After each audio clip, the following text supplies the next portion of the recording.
Good morning, everyone, and thank you for joining us for the webinar on Pricing 101, Know Your Cost of Production. My name is Dolores Serafin, and I work for Alberta Agriculture and Forestry with the Sector Development section. I will be your host for today's webinar. If you would like to ask a question, please type it into the question area on the right-hand side of your GoToWebinar panel. Direct all questions to the organizer, and I will make sure our presenter addresses all of the questions at the end of this presentation. Also, this webinar is being recorded for your viewing pleasure. The link will be sent to you in an email after the live webinar. We are anticipating approximately 45 minutes of presentation time, which will leave us lots of time for questions and answers. This webinar will give you a good understanding of how to determine your product costs before you can talk price. We will explore the importance of knowing your actual cost of production and provide insight on how to determine your break-even point. We will also look at how to use that knowledge to make sound business decisions. Our presenter today is Marissa Brewer. Marissa Brewer is a new venture specialist with Alberta Agriculture and Forestry. Her role is to provide coaching and connect new and expanding businesses with the information and tools that they need to make smart choices for their business. Growing up on a farm, combined with her business background and 11 years experience working with Alberta agriculture in the local food and domestic markets area, has given her a diverse knowledge of the industry in Alberta. Marissa, over to you to share your expertise with us. Hello, and thank you, Dolores, for the introduction. Pricing starts by knowing your costs. You can make better informed decisions and set a more profitable price if you have a good understanding of what your costs are and what your break even is. This webinar, we will be exploring the importance of knowing your actual cost of production and provide some insight on how to determine your cost of production. We'll also look at what is break even and how can you calculate it, and how can we use our cost of production and break even for decision making. So why is cost of production important? Cost of production, or COP, is basically the basis of which you build your price. So by knowing all your costs, ensuring that you are covering all of them in your price, sets you up for success and a better sustainable operation. Also, knowing your cost of production helps you determine how much income your operation needs to cover all of its costs. It allows you to analyze how your business is operating. So how is your business health? It allows you to plan, make better informed decisions. So cost of production is one of the most important factors that influences your business's profitability. So knowing the cost to raise, grow, or process your product and then market and sell it allows you to calculate your selling price that you need to make a reasonable profit. So to fully understand how cost of production, or COP, affects your profitability, let's take a look at what we mean by cost of production, or COP. Some people refer to it cost of goods sold, and the formula that we use to calculate it. So cost of production is the total cost incurred by a business when producing a product or service. It includes all costs associated with getting your products to your customers, the cost to grow, raise, process, as well as the cost to make and sell it. So these costs can be broken down into what we call variable costs and fixed costs. So our formula can be COP equals your variable costs plus your fixed costs. So variable costs are things, business expenses that change with the number of units made or grown. So examples of variable costs are things like your ingredients expenses, feed for your animals, seeds, processing expenses or fees for co-packers, packaging costs, shipping or transportation, labor costs, any of those costs involved in making your product, and marketing costs like designing pricing lists, sell sheets, advertising, display costs, your market, if you're going to farmers markets, your market fees, tents, signage. Fixed costs are those expenses that do not change from month to month. Sometimes people tend to refer to these as overhead. They occur no matter how many units are grown or made. So examples of fixed costs are things like land expenses, equipment, kitchen and building or facility costs, insurance, so building insurance or general liability insurance, management salaries. So on the screen here, I'm going to show you some pictures of some costs that would be associated with making granola bars. So we have packaging and labeling costs, equipment costs, utility costs, and facility costs. So which would be fixed costs? So if we go through each of these, if we look at packaging and labeling costs, these costs change with the amount of granola bars that we make. So we can say that our packaging and labeling would be a variable cost. Now, if we look at equipment, this is something we may purchase once and the price of our equipment doesn't change with the volume of granola bars that we produce. So equipment would be a fixed cost. Utility, let's say it's electrical, so our electrical bill, this could be considered an indirect variable cost, as we do not know how much cost our electricity would be per granola bar to power the equipment, but if we were to increase the number of granola bars we make, we can expect that equipment will need to be running longer, which will mean that we might use maybe more electricity and can expect our electrical bill next month to be higher. So we could consider that one a variable costs. And for facility costs, let's say we're leasing a building or have a mortgage payment. So this would be considered a fixed cost, as that tends to be set at the beginning of the year or for a number of years, so that does not change as our product volumes increase or decrease. So here are a few more examples of what some costs could be associated with making granola bars. So I think we're going to get you guys to participate a little if you can. And so my question to you is, which ones are variable costs? So I'll hand it over to Dolores. Yep, the poll is open for everybody to take a moment to answer. Awesome. So which ones out of these 4 costs would be considered variable costs? I believe we have a couple options there. Is it insurance? Is it insurance and ingredients? Is it ingredients, display costs, shipping and transportation? When I say display costs, I think of things like market booth fees for going to farmers markets. Shipping, I think of, it could be your cost to get your products to the farmers market, your transportation. All right, and we have our final responses here. So 63% of us have voted, so thank you to those of you who have voted. Our tabulations are that 95% of you have agreed that the third choice, ingredients, display costs, shipping, and transportation, are our variable costs.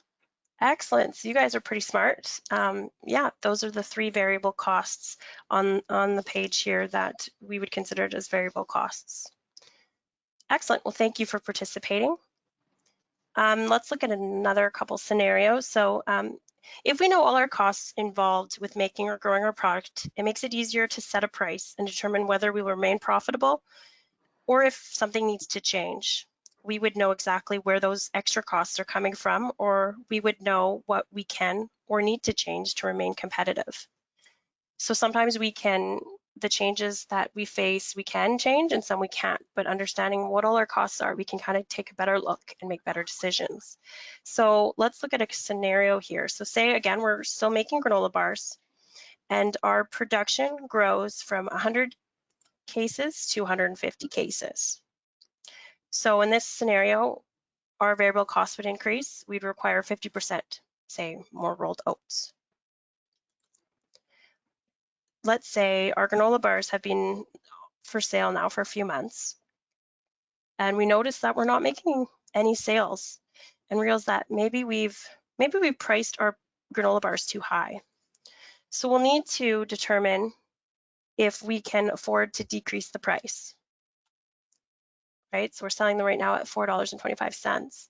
But reducing the price while having the same cost of production will mean that the difference will need to come from our profit margin. So that's right here, the 75 cents is what we're considering our profit margin. So right here, the 350 is our cost of production, our total expenses. Our profit margin is 75 cents. So if we have to take from our profit margin, it's not really a sustainable approach for most businesses. Actually, Marissa, I'm going to get you to pause for just a second. The Sure. screen is stuck on this pole, and I do not know how to get it back to yours. So I am sorry, everyone. Please bear with me for a moment. Normally it just Disappears. disappears. So I'm not sure why it has not, unfortunately, because it's telling me it is closed. Okay, bear with me. Okay, hide. And it's still there. Lord.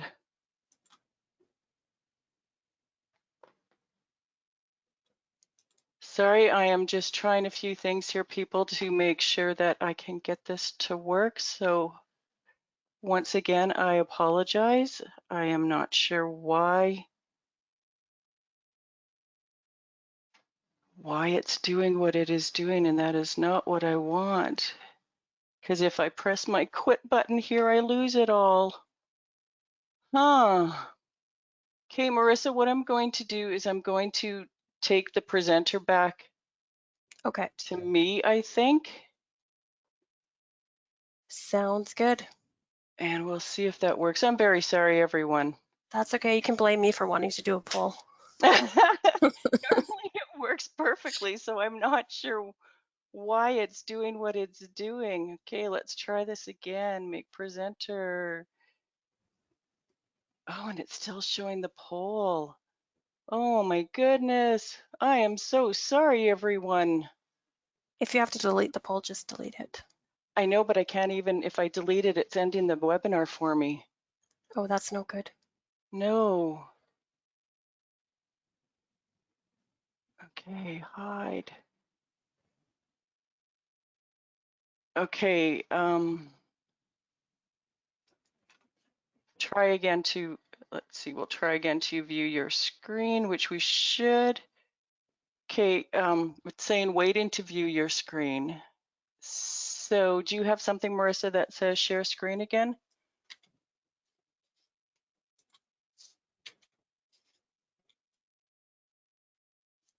No, I do not. Okay, we're gonna do this. Please, I'm sorry, everybody. I'm gonna give you that for a moment. And then we will try once again, Marissa, to make you a presenter. Okay, try now, Marissa. Here we go. How's that? Nope. We have scenario. Okay, is it split screen Yep. scenario? Split Okay, screen perfect. scenario. All right. We're ready to rock and Sorry roll. about that, Awesome. everyone. Here we go again. Sorry. Technical difficulties. All right, so I'll just go back over those scenarios quickly. So the first scenario I was talking about is production grows from, so let's say we're making granola bars and our production grows from 100 cases to 150 cases. We would know that our variable costs, for example, ingredients like rolled oats would require them to increase. So now let's look at another scenario where our granola bars have been for sale for a few months now, and we've noticed that we are not making any sales, and we realize that we've had priced our granola bars too high. So we will need to determine if we can afford to decrease the price, right? So we're selling them for $4.25, but reducing the price while having the same cost of production, so our cost of production is $3.50, will mean that the difference will need to come from our profit margin, which is that number of 75 cents, which is not a sustainable approach for most businesses. Or we could look at our costs that we contribute to our cost of production. So if we have a good breakdown, we can identify what operation activities have the greatest impact on our cost of production. This way we can determine if anything can be done differently to cut costs. Will switching to a different packaging supplier or investing in a more efficient packaging machine reduce our costs? Well, let's say in this case it did. So by decreasing operating costs, let's say it decreased it by 50 cents. This will allow us, instead of taking it out of our profit margin, better positions us and our business for a healthier future.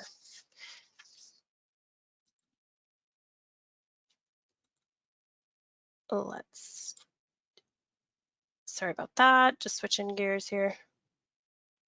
All right, so a common mistake that people tend to make when figuring out their cost is that they overlook some costs that need to be included in their cost of production calculations. For example, often forgotten is depreciation, so the wear and tear of assets, sampling costs, spoilage, so lost product, your time during markets. Those are all costs that need to be thought about and incorporated in your cost of production.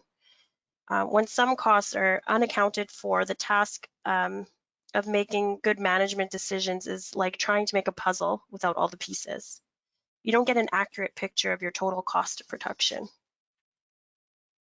which makes it hard to make good management and strategic decisions when you don't have an accurate picture of your total costs, which could mean the difference of having a sustainable business and having one that struggles to make a profit. Also, having a detailed knowledge of all your costs associated with making your product can help you when things change and you need to make decisions quickly. For example, say you have a decrease in sales at a local restaurant the local restaurants that you're supplying to, but you still have all this product. So where can you sell? Should you sell from your farm gate or online? What does that look like? Are there more costs? Are there less costs? How many do you need to sell to break even? Is it feasible? Or what can you do or change to make sure that it is feasible? By having detailed records and knowing all your costs can help you make those decisions better. So once you know your cost of production, you can take one step further and determine your per unit cost for production. This is the cost incurred to produce, store, or sell 1 unit of product, including all the fixed and variable costs. So the formula that you can use is cost of production divided by the total units produced to get your per unit cost of production. So typically you need to perform this calculation so that you can determine what your break-even point is, which will help you determine your price. So here's just a quick example. So say we know that our cost of production is to make salsa is $3,466.40. And our total units produced, we know we make 560 jars. So we can take that, our COP, divided by our 560 units produced, and we get $6.19. So we know that we need to make $6.19 a jar to cover all of our costs, essentially what we need to break even. So what is break even? Break even is the point where your cost or expenses equal the revenue or sales. So break even is a standard calculation used in business to discover what level of production is required for the operation to cover all of its costs. Or it's the sales volume at a particular price at which there is neither a loss or a profit from the sale of your product. So your cost of production equals revenue. Contribution margin. So before we can determine a unit price of how many units you need to make, raise, or grow in order to break even, it's helpful to determine your contribution margin. So contribution margin can be referred to as the amount of money you have available to pay your fixed expenses. Basically, contribution margin is looking at the overall health of your business, ensuring fixed costs are covered. For example, that loan you're still paying off. It's ensuring that that interest payment cost is also included in your price. To do this, you need to subtract your unit variable costs from your unit selling price. So my question is, do you know how much you need to sell to break even? Have you done a detailed cost of production breakdown for your own products? Costs are not static and they are constantly changing. So your COP, cost of production, cost of goods sold, needs to be looked at on a regular basis. You may need to update it more than once a year. It really depends on the type of product you have. Is it seasonality? You know, what's going on in your operation. But looking at it on a regular basis will help you overall make good business decisions and set prices. So let's go through a couple examples of finding or break even. So just a reminder that all the examples that I'm using in this PowerPoint today are just examples and estimates. They're to be used as guidelines. A number of these examples can be found in our cost of production e-learning tool that we have. I will be sharing that link at the end of the webinar for you, as well as another tool that you can use to help you understand cost of production and figure out your numbers. So for best results, I recommend that you use your own numbers when you're doing cost of production, but this is to kind of give you an idea, some estimates to give you an idea of how it can work. So let's say we are a chicken farm and we sell fresh whole chickens. And our unit selling price is $8 per chicken. We know that our variable costs are $4 and our total fixed cost per month is $1,000. So first off, let's figure out our contribution margin. So we're going to take that $8 and subtract our variable costs.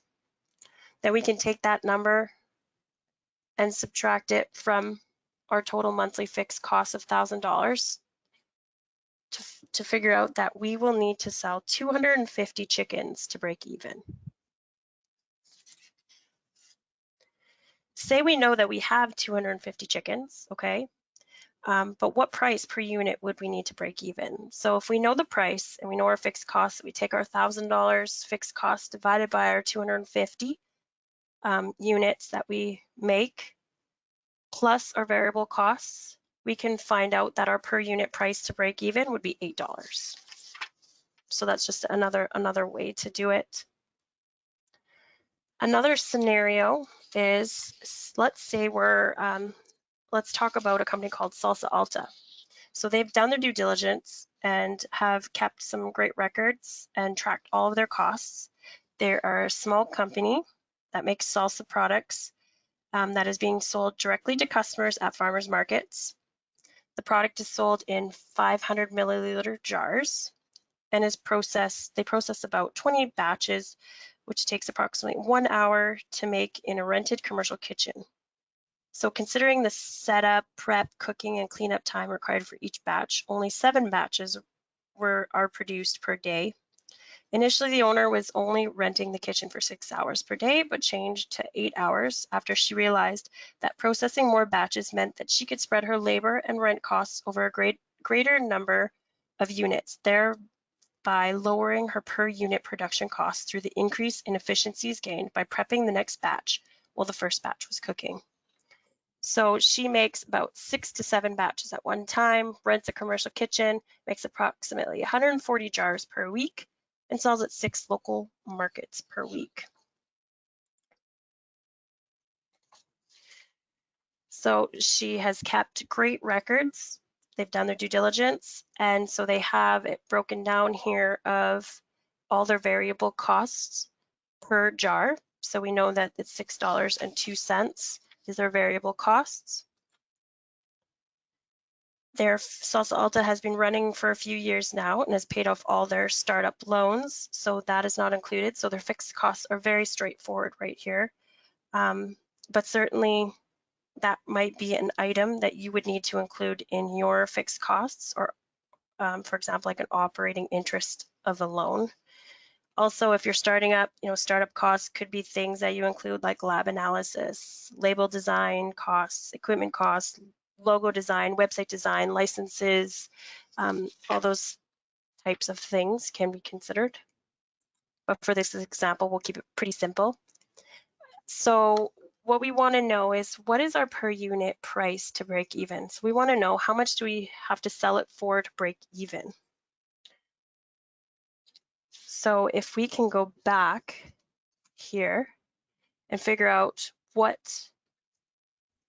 what our variable cost is. So we need to know that our variable costs are going to be $6.02. We're going to have to know what our fixed costs are, $96.67.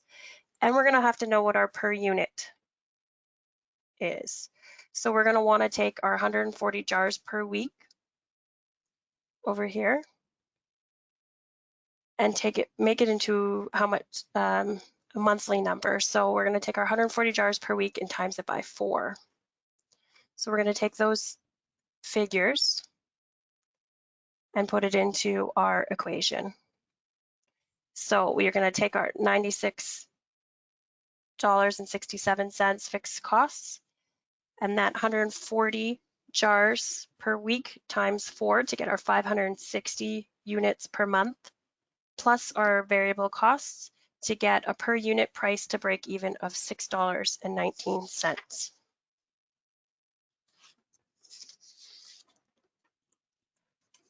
So another examples is, let's look at a vegetable operation. So say we're growing vegetables for market. So we have a 3.7 acre vegetable farm. Vegetables are sold at the local farmers market and at our farm gate sales. We grow 8 different vegetable crops. So we're growing cucumbers, lettuce, carrots, beans, peas, potatoes, cabbage, and onions. And our total revenue is $76,616.19. So they are also very good at keeping records. So they have put all their costs into a nice spreadsheet. And right here we have all their variable costs calculated from production expenses, operating expenses, labor. Then they have their fixed costs broken down really nicely over here. So you can see that their cost of production is $58,021.73. And you can also see that they're making a profit. So that is good. But what if, let's say, a new labeling rule comes into effect that requires the company to get new designs and packaging printed? Our costs would go up for packaging, and we would see a decrease in our gross profit.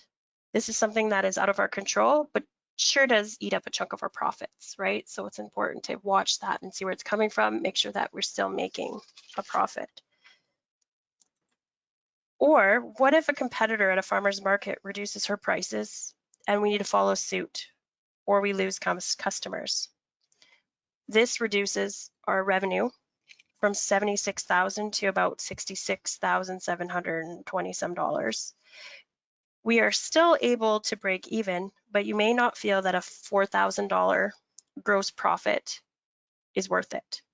So in this case, you've kept really great records, and we're able to look back into our historical cost trends to determine that if there is any, to see if there's anything that we can do to reduce some of our costs. So for instance, we've noticed that our farm sales have been growing in recent years. So our farm gate sales on site. So we decided that we're going to focus more on the farm gate and less on markets. So which would reduce our market booth fees because we were going to quite a few markets. So that would reduce our market booth fees, our trucking costs, our labor costs, because we don't need as many people attending markets. We're not traveling as much. We may not have to package at the same level as well. We may not need carts for transporting them. So this ended up bringing our revenue back up. So by understanding our numbers, having a detailed understanding of where our costs are coming from, allowed us to make that decision that, yeah, okay, maybe 6 to 8 markets, maybe if we scale that back and we're making more sales at the farm gate, maybe that's a way we should pivot. So by knowing your numbers can really help you make some smart decisions that could ultimately help your business. It could help you determine, maybe you have 12 different products in the market. And by having a detailed understanding of which ones are making money, you can make some good decisions on, well, maybe we should be focusing on these certain products, or maybe these products do better in this location. So you can have a better idea to make better decisions. So some key messages: know all your costs. in detail can allow you to make important decisions for your business and to ensure you remain profitable and set the right price for your product. Keeping good records, knowing all your costs can help you set a realistic price for your products, but also sets you up to be able to make good decisions as they arise for your business. Like I mentioned in the examples, things come up that we can't control, but that costs have to come from somewhere. I mentioned a good tool or resource that we have available is an e-learning tool. It's called An Introduction to the Cost of Production. The link to the e-learning tool is below on the screen here. A lot of the examples I talked about today are in that e-learning tool. There's also 3 different scenarios that you can take part in, depending on what type of product you have. One scenario is on growing vegetables for markets. One looks at livestock, a livestock example, meat, how to calculate cost of production when you're dealing with meat products.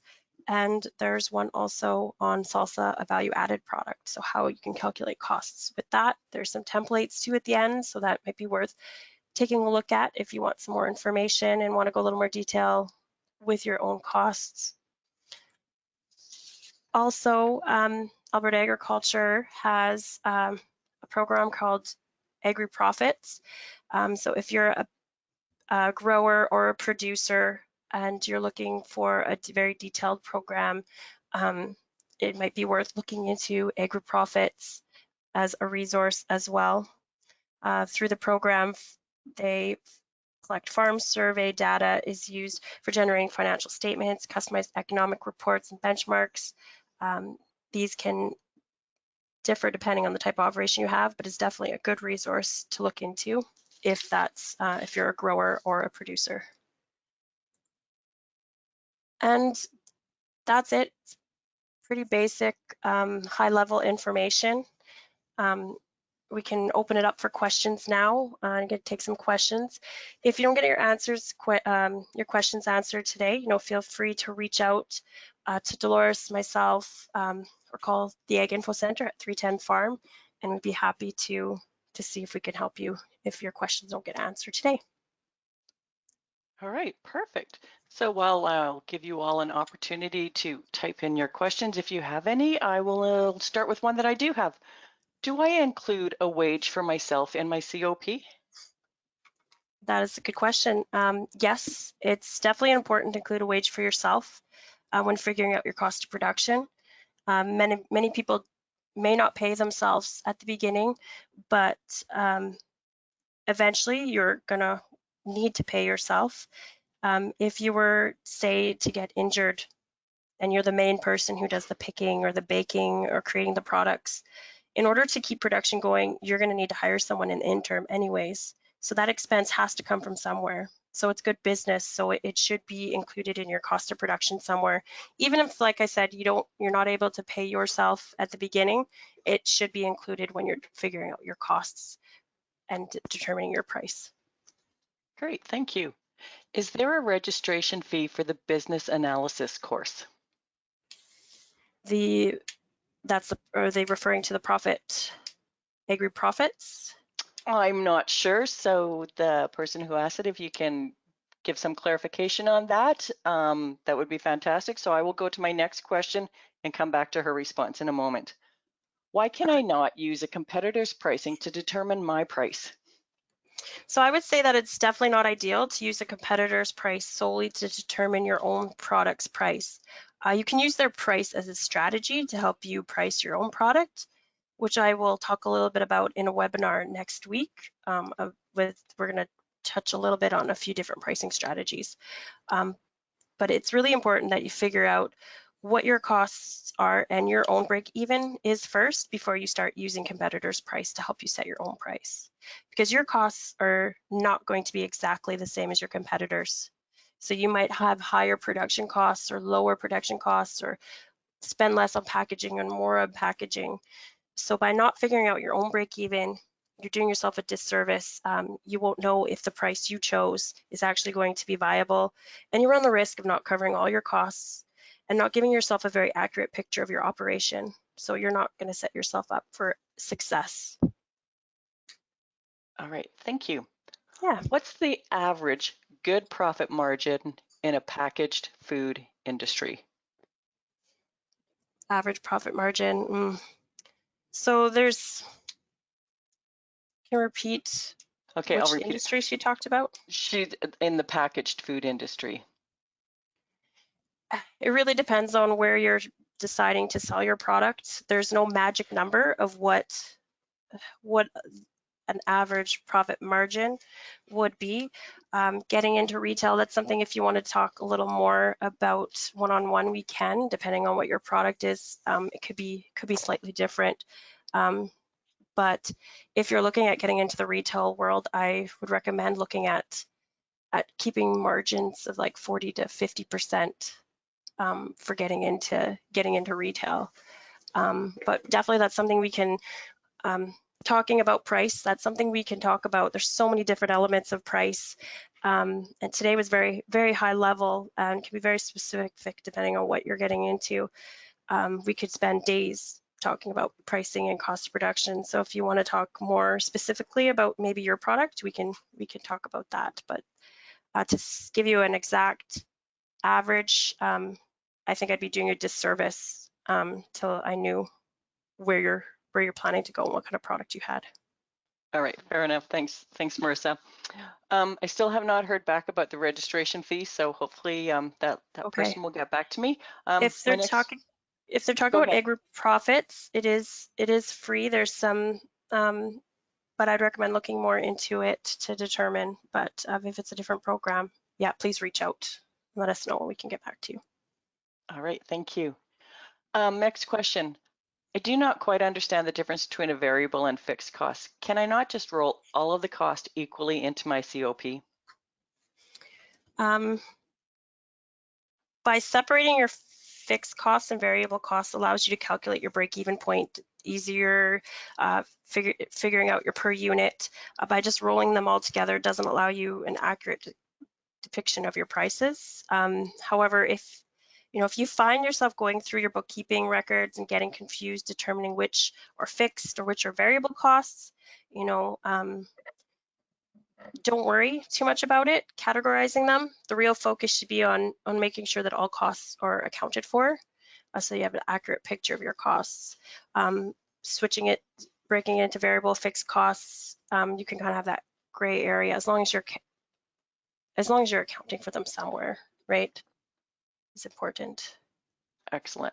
Okay, we have no further questions at this point, Marissa. So wait, can we find this presentation online?